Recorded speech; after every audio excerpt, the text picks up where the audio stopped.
j'ai convié ma consoeur et amie Sophie Roland. Elle s'est consacrée à la formation de ses confrères et consoeurs et elle va nous expliquer pourquoi. J'ai fait près de 20 ans d'enquête pour des émissions et en fait, c'est vrai qu'à force, ça m'a un peu déprimée. Et j'avais l'impression de déprimer les gens. Et donc, en fait, j'ai choisi de m'arrêter parce que je voulais savoir comment traiter les solutions dans mes enquêtes.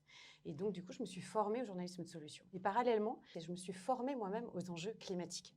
Et une fois que j'ai fait ça, j'ai voulu créer des documentaires plutôt axés solutions climat. Et malheureusement, j'ai eu beaucoup de mal à les vendre. Et puis l'autre chose aussi qui fait que je me suis dit, alors faisons de la formation, c'est qu'en fait, je regardais les JT avec un œil un peu nouveau. Et je voyais bien qu'en fait, il y avait un peu des dissonances. Donc peut-être que je pourrais aider mes confrères à mieux traiter ces enjeux, à mieux en prendre conscience. Et c'est comme ça que je me suis mise à la formation. Voilà, toi tu te concentres essentiellement sur les journaux télévisés. Ouais. Est-ce que tu peux m'expliquer pourquoi?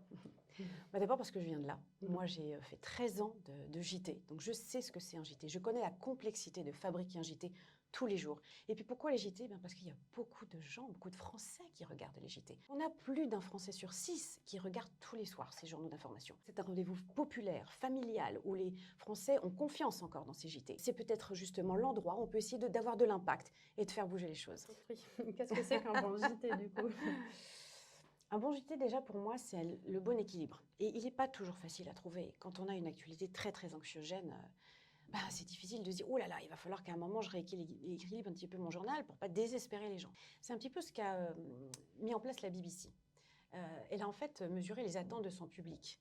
Évidemment qu'il y avait le savoir, le décryptage, le factuel du jour. Il y avait une attente sur le décryptage, l'explication, comprendre l'événement. Il y avait aussi le ressenti, l'émotion, des histoires. Mais il y avait aussi un quatrième pilier qui était où ils ont été surpris, le pilier agir, le pilier solution.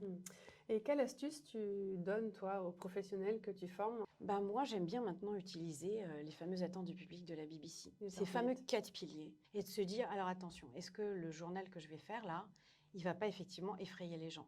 Et ça, évidemment, quand on a une actualité très forte, il n'est pas question de se dire, ça, j'en parle pas, ça. Évidemment, on est là pour parler de l'actualité du jour, mais qu'il y ait des sujets à un moment donné qui nous permettent notamment d'éclairer et surtout de dire comment on fait.